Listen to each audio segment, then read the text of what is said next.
కూటమి నాయకులంతా మేము అధికారంలోకి వస్తే సూపర్ 6 పథకాలు అమలు చేస్తామని ఎన్నికలకు ముందుగాల మస్తుగానే ప్రచారం చేశారు. ఇక ఇచ్చిన హామీలను ఒక్కొక్కటి అమలు చేసే కార్యం కూడా ముంగటేసుకున్నారు. మొన్నట్లనే తల్లికి వందనం కింద చదువుకునే పిల్లలందరికీ 15,000 రూపాయలను సుతం ఇచ్చిండ్రు. ఇక్కడి వరకు మంచిగానే ఉన్నది కానీ మహిళలకు ఇస్తామన్న 1,500 రూపాయల ముచ్చట్ల మాత్రం ఇవాళ మంత్రి అచ్చెన్నాయుడు సారు గిట్ల మాట్లాడిండు. ఏవైతే సూపర్ 6 ఇచ్చామో అన్ని చేసాం, ఒక్కటే మిగిలిపోతుంది. ఆడవాళ్ళకి నెలకి 1,500. అది చెయ్యాలంటే ఆంధ్రాని అమ్మాలి. ఇంకా ఆలోచన చేస్తుంది.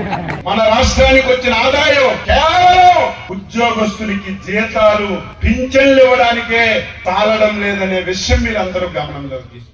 మంత్రి అచ్చెన్నాయుడు మాటలు విన్నారు అనుల్లా. కూటమి నాయకులు ఇచ్చిన ఒక హామీని అమలు చేయాలంటే ఏకంగా ఆంధ్రానే అమ్మాలన్నట.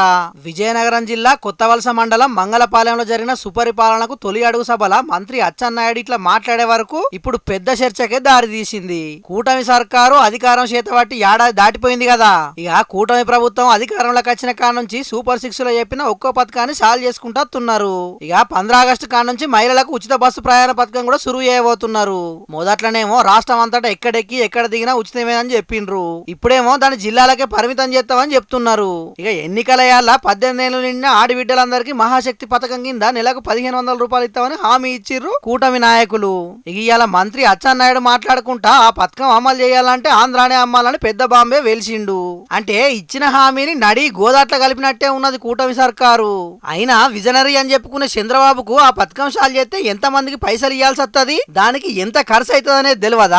ఏం తెలియకుండానే హామీలు ఇచ్చిర్రా? రాష్ట్రానికి వచ్చే ఆందాని ఉద్యోగుల జీతాలు పింఛన్లకే చాలతలేవంటే ఏమన్నట్టు? సంపద సృష్టిస్తామని ఎన్నికలకు ముందే కాదు ఇప్పటి సుతం పదే చెప్పే బాబుకు సంపద సృష్టించుడు ఎట్లనో తెలుస్తలేదా? లేకుంటే ఈ పథకాన్ని ఎగ్గొట్టేందుకే ఇటువంటి ఉద్యమ ముచ్చట్లు మాట్లాడుతున్నారని గరానికి వస్తున్నారు పంక పార్టీ నాయకులు. ఇప్పటికైనా ఈ పథకం ఎప్పటి నుంచి అమలు చేస్తారు, ఎట్లా చేస్తారు అనే దాని మీద సర్కారు పెద్దలు సరైన ముచ్చట చెప్పాలి గాని ఇట్లా తప్పించుకునే తరీకల మాట్లాడడం మాత్రం పద్ధతి కాదని కొంతమంది మహిళలు అంటున్నారు. మరి ఈ పథకం మీద చంద్రబాబు ఏం నిర్ణయం చేస్తాడో గాని ఎన్నికల్లో గెలవడానికి అడ్డవోలు హామీలు ఇచ్చుడు, తీరా అధికారం చేత పట్టినాక అమలు చేయలేక ఇట్లా తప్పించుకున్నాడు. ఏందో మరి లీడర్ల తరీకా. అయినా ఎన్నికల్లో ఇచ్చిన హామీలు అమలు చేయని పార్టీలకు మళ్ళోపారి పోటీ చేసి అర్హత లేకుండా చేస్తేనే ఇసొంటి అడ్డగోలు హామీలు ఇయ్యరని అంటున్నారు కొందరు సామాజికవేత్తలు. చూడాలి మరి రాబోయే రోజుల్లో ఎసొంటి మార్పులు వస్తాయో.